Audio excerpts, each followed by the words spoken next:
Civil సర్వీస్కి prepare అవుతున్న స్టూడెంట్స్కి నేను ఒక ప్రత్యేకమైన స్ట్రాటజీ పేపర్ని తయారు చేశాను. ఇది మీకు నేను ఉచితంగా ఇస్తాను. ఈ వీడియోలోంచి వచ్చే ఇన్ఫర్మేషన్ తర్వాత ఇది ఎక్కడ మీకు లభ్యమవుతుందో నాకు ఫోన్ కూడా చేయాల్సిన అవసరం లేకుండానే మీకు ఈ స్ట్రాటజీ పేపర్ని అందుబాటులోకి తీసుకొస్తున్నాను. ఏమిటి స్ట్రాటజీ పేపర్ అంటే, అసలు సివిల్ సర్వీసెస్ ప్రిపేర్ అవుతున్న స్టూడెంట్కి ఏం చదవాలో తెలియాలి, ఏం చదవకూడదో తెలియాలి. అనేకమైన వీడియోల్లో అనేక వందల మంది అనేకమైన అభిప్రాయాలు వ్యక్తం చేస్తూ ఉంటారు. ఒకళ్ళేమో ఎన్సీఆర్టీ చదవమంటారు, ఒకళ్ళేమో వద్దంటారు. ఇలాంటి వీటన్నిటినీ పటాపంచలు చేసేందుకు నేను ఒక ప్రయత్నం చేస్తున్నాను. అందులో భాగంగా అసలు ఫస్ట్ హిస్టరీ తీసుకుందాం. Ancient India, medieval India, modern India. హిస్టరీకి ఏం చదవాలి అని ఎవరైనా అడిగితే simple, NCERT plus old question papers plus test series plus spectrum plus any material. Any material అనేది చాలా కీలకం. యాక్చువల్గా మీరు ఏ కోచింగ్ సెంటర్లో జాయిన్ అయితే ఆ కోచింగ్ సెంటర్ వాడు ఒక మెటీరియల్ ఇస్తారు, అని చెప్పి ఎనీ మెటీరియల్ అన్నాను నేను. లేదా సమ్టైమ్స్ ఎంత కాదనుకున్నా మనం ఇవన్నీ ప్రిపేర్ అవుతున్నా కొన్ని గ్రే ఏరియాస్ అంటే చదవనివి మిగిలిపోతాయి. ఆ మిగిలిపోయిన వాటిని తెలియచేసుకునేందుకు మనకు కావాలి. అందుకు నేను ఎన్ని మెటీరియల్నే వాడాను. ఈ స్ట్రాటజీ పేపర్ని మీకు ఇస్తాను కాబట్టి అందులో డీటెయిల్డ్గా ఉంటుంది. ఇక్కడ కూడా నేను యాక్చువల్గా అయితే హిస్టరీకి అన్నిటికి కూడా చాప్టర్స్ కూడా రాశాను. ఉదాహరణ ఎన్సీఆర్టీలో 9th and 10th చదవద్దు, హిస్టరీలో మాత్రమే. 6th క్లాస్ ఎన్ని చాప్టర్లు, 7th క్లాస్ ఎన్ని చాప్టర్లు అని చెప్పి నేను చాప్టర్ వైజ్గా ఇంక్లూడింగ్ స్పెక్ట్రంలో కూడా ఉన్న చాప్టర్స్ అన్ని రాశాను నేను. ఆ చాప్టర్స్ దాదాపుగా ఒక 111 చాప్టర్లు ఉన్నాయి. స్పెక్ట్రమ్ కూడా కలిపితే ఒక 150 చాప్టర్లు ఉంటాయి. 150 అంటే రోజుకి కనుక ఒక చాప్టర్ చదివితే 50 అంటే దాదాపుగా 150 అంటే 150 రోజులు అంటే ఒక 5 నెలల్లో కంప్లీట్ చేసుకోవచ్చు. కానీ అంత అక్కర్లేదు.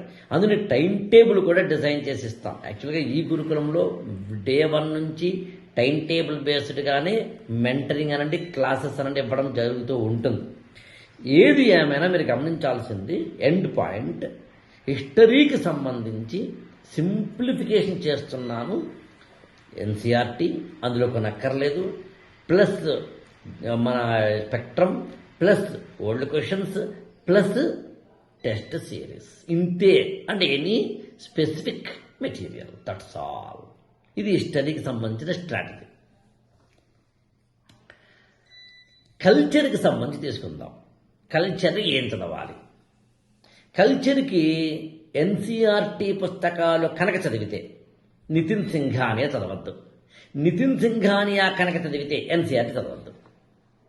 నితిన్ సింఘానియా ఎన్సీఆర్టీ 4 పుస్తకాలు ఉంటాయి. అది కూడా 11th class history, 12th class హిస్టరీకి మాత్రమే కల్చర్ ఉంటుంది ఎన్సీఆర్టీలో. అందులో మళ్ళీ తిరిగి మీకు ఒక 2+2 4 పుస్తకాలు ఉంటాయి. ఆ 4 పుస్తకాలని మీరు కనుక చదివితే నితిన్ సింఘానియా చదవక్కర్లేదు. నితిన్ సింఘానియా చదివితే ఈ 4 పుస్తకాలు చదవాల్సిన అవసరమే లేదు. కానీ యాజ్ అన్ ఎక్స్పర్ట్ నేను చెప్పగలిగేది, నాకు తెలిసి ఎన్సీఆర్టీ చదవద్దు, ఓన్లీ నితిన్ సింఘానియా చదవండి. కానీ కొంతమంది లాంగ్ టర్మ్లో చదవాలనుకుంటారు, వాళ్ళు మాత్రం ఎన్సీఆర్టీలు కూడా చదివే ప్రయత్నం చేయండి.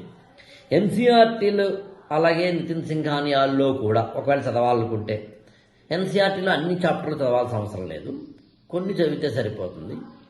అంటే ఉదాహరణకి మీకు 11th క్లాస్ 2 పుస్తకాలు చదవాలి, కానీ 12th క్లాస్లో 2 పుస్తకాలు చదవాల్సిన అవసరం ఉండదు. నేను వీటి మీద కూడా చాలా వీడియోలు గతంలో కూడా చేశాను. ఈవెన్ ఇక్కడ కూడా మీకు స్క్రీన్ మీద నేను చూపిస్తున్నాను. అలాగే నితిన్ సింఘానియా కూడా అన్ని చాప్టర్లు చదవక్కర్లేదు. ఏవైతే పాలసీ బేస్డ్ చాప్టర్స్ ఉంటాయో, ఏవైతే ప్యూర్ అకాడమిక్ క్లాసెస్ ఉంటాయో అంటే చాప్టర్స్ ఉంటాయో, వాటిని నితిన్ సింఘానియా నుంచి అవాయిడ్ చేసుకోవచ్చు.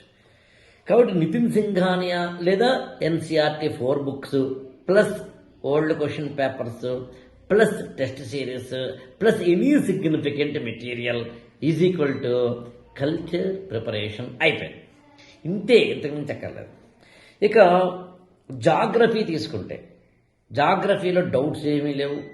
గోచింగ్ లియాంగ్ లాంటివి కూడా చదవట్లేదు అంటాను నేను. నిజానికి అది చాలామంది అదేంటి సార్ పెద్ద పెద్ద పుస్తకాలు చదవకపోతే ఎట్లా అని అంటారు, కానీ నిజంగా అక్కర్లేదు. ఎన్సీఆర్టీలు 6th క్లాస్ నుంచి 12th క్లాస్ వరకు మొత్తం 9 పుస్తకాలు ఉంటాయి. 9 పుస్తకాల్లో కాస్త అటు ఇటుగా 76 చాప్టర్లు ఉంటాయి. అంటే 76 చాప్టర్లను కనుక మీరు పిండి మీ మొత్తం బ్రెయిన్లో పెట్టుకుంటే జాగ్రఫీ అయిపోయింది. ఎన్సీఆర్టీలు కవర్ చేయని జాగ్రఫీ చాప్టర్లు లేవు.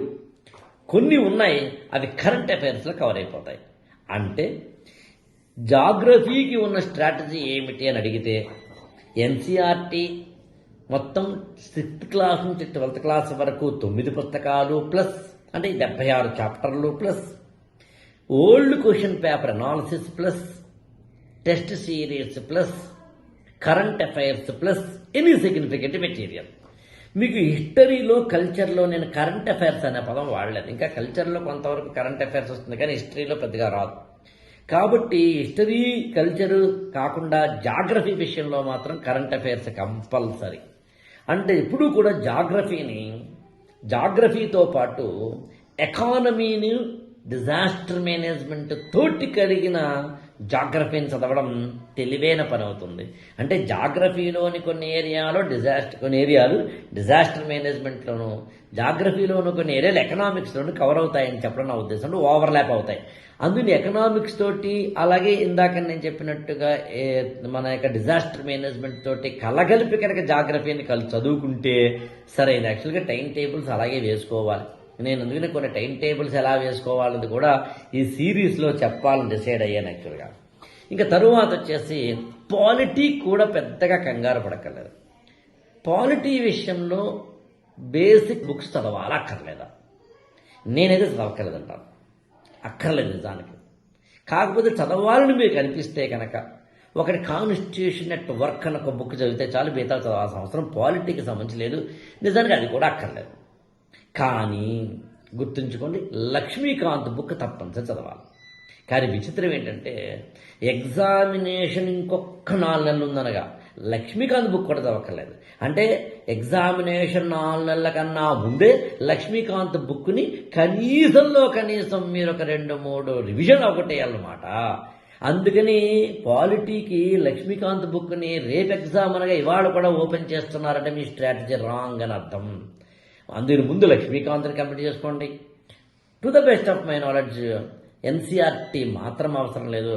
లక్ష్మీకాంత్ని చదువుకున్న తర్వాత దాన్ని పీల్చి పిప్పి చేసిన తర్వాత అప్పుడు మీరు లక్ష్మీకాంత్లోంచి బయటకు వచ్చి కరెంట్ అఫైర్స్ తోటి కూడిన పాలిటీని చదవండి. పాలిటీకి సంబంధించి ఓల్డ్ క్వశ్చన్ పేపర్స్ వీలైతే ఒక రీడింగ్ ఇవ్వండి తప్ప సీరియస్ రీడింగ్ ఇవ్వాల్సిన అవసరం లేదు. కానీ పాలిటీకి సంబంధించి మీరు తెలుసుకోవాల్సిన రహస్యం ఏంటంటే ఓల్డ్ క్వశ్చన్ పేపర్స్ కన్నా కరెంట్ అఫైర్స్ తోటి కూడిన టెస్ట్ సిరీస్ ఎక్కువ చేయాలి. బహుశా మీకు అర్థమవుతుంది అనుకుంటా. హిస్టరీ అండ్ కల్చర్ విషయంలో కొత్త టెస్ట్ సిరీస్తో పాటు ఓల్డ్ క్వశ్చన్ పేపర్స్ కూడా అంతే స్థాయిలో చదవాలి. పాలిటీకి సంబంధించి ఓల్డ్ క్వశ్చన్ పేపర్స్ని తక్కువ చదవకపోయినా పర్వాలేదు అనుకుని టెస్ట్ సిరీస్ మాత్రం ఎక్కువ చేయాల్సి ఉంటుంది. ఇదేనండి స్ట్రాటజీ అంటే. ఎన్నిసార్లు చెప్పినా, ఎలా చెప్పినా, ఏ రూపంలో చెప్పినా నిజానికి ఇదే మేము చెప్పాలనుకుంటున్నది. నెక్స్ట్ దీని సిరీస్లో నెక్స్ట్ వీడియోలో మిగతా సబ్జెక్టులు అంటే ఎకనామిక్స్ అయింది కదా, post independence, world history, social issues, governance, international relations, economy, environment, science and technology, తర్వాత disaster management, internal security, biology చదవాలక్కర్లేదా, ఎథిక్స్, సీసాట్, ఎస్ఏ లాంటి వాటి యొక్క వివరాలను కూడా నేను తెలియజెప్పే ప్రయత్నం చేస్తాను.